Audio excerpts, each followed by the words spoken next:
Good morning. We're going to continue our thoughts in Philippians, an encouragement to keep our gospel focus and our unity. It's very relevant to us at a time when we might be feeling a little bit more scattered and spread out. But before we look at Philippians chapter 2, let's pray together.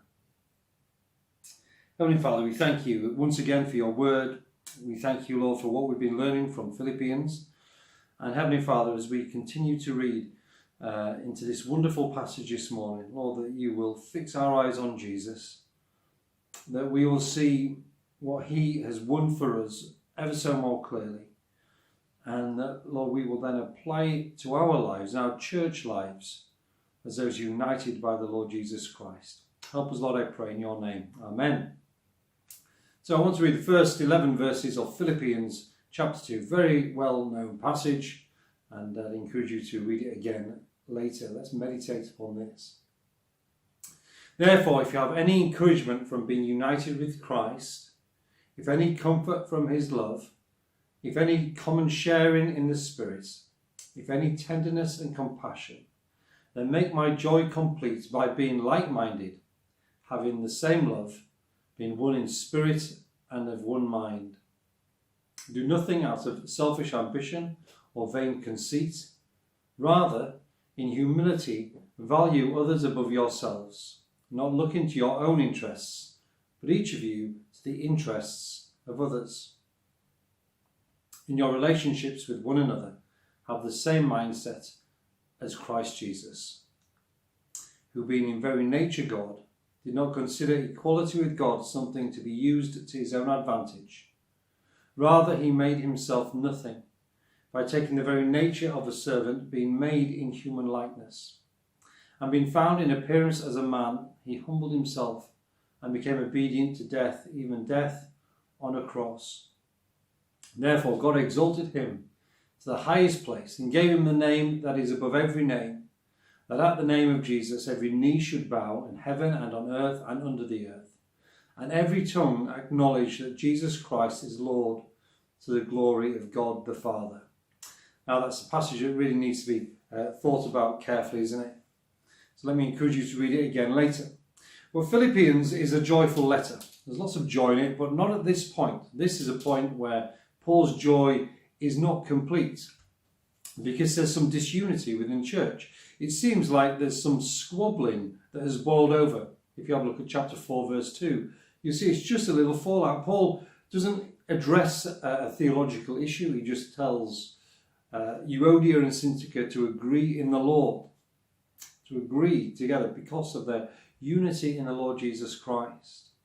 See, it's solved, this disunity is solved by remembering the salvation that we have together in Jesus, and then following the example, the humble example of the Lord Jesus Christ, who won that salvation for us.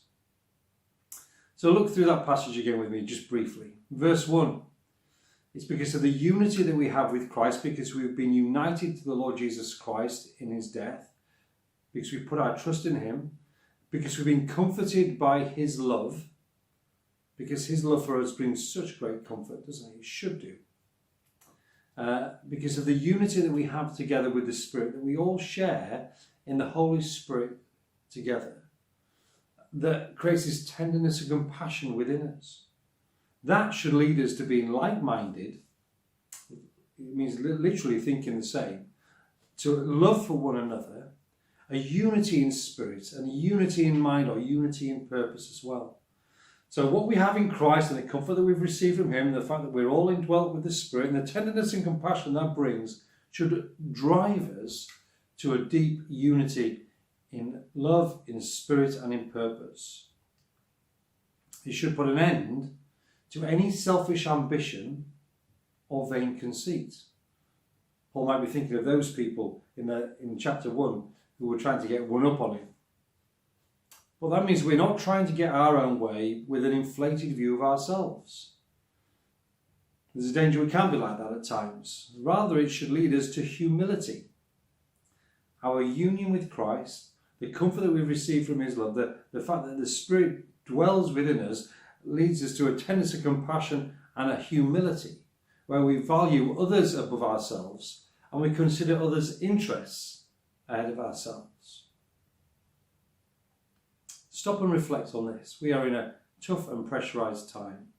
It's not easy to be together.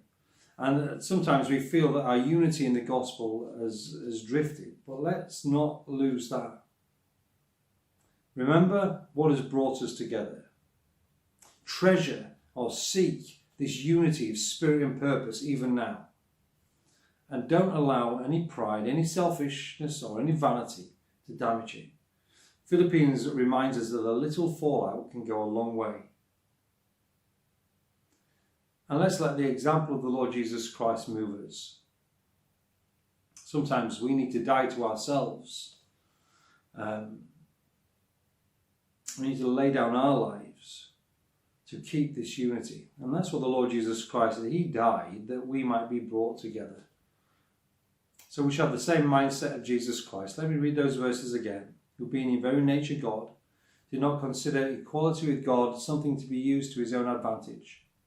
Rather, he made himself nothing by taking the very nature of a servant, and being made in human likeness, and being found in appearance as a man, he humbled himself by becoming obedient to death, even death on a cross. Our Lord Jesus Christ, the King of heaven, didn't hold to those rights, but valuing others above himself, putting our interests ahead of his own, he laid down his life for us. And that is how we are to go on keeping this unity in spirit and purpose for the glory of the Lord Jesus Christ. So let's humble ourselves now and kneel before the one who all creation will one day kneel before. Let's pray. Father God, we do thank you once again for this passage of Scripture, a wonderful passage. And Lord, we pray that at this pressurized time that you will encourage us and help us in our unity. Lord, sometimes our own pride and our selfish ambition, our vain conceit bubble up and it just damages people around us. But we pray, Heavenly Father, that we might be those who remember our salvation, remember what we have in Jesus Christ. That will lead us to a deep oneness and love in spirit and in purpose.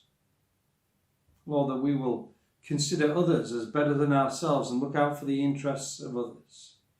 And all the time we will model ourselves on the Lord Jesus Christ, who gave his life for us, that we might be one with him. Lord, I pray you'd help us to give our lives to encourage this oneness and this unity in spirit and purpose, so that, Lord, others might see you, that others might see in our unity that something so special that speaks of you. Lord, your word speaks of it. Lord Jesus, you prayed for this in John 17, that the world might know that we are yours. Lord, I pray,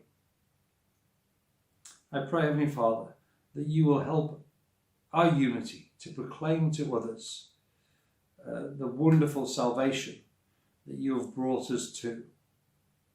Lord, that others will bow the knee before the Lord Jesus Christ, and they will honour him as King before the day when they're all brought before you in judgment. Lord, I pray, have mercy on each one of us.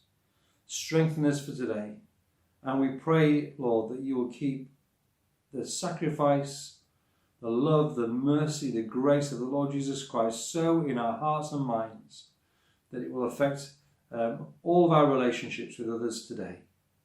Help us, Lord, at what is a challenging time, to look to Jesus and be shaped and moulded by him. Give us his mindset, we pray. In Jesus' name, amen.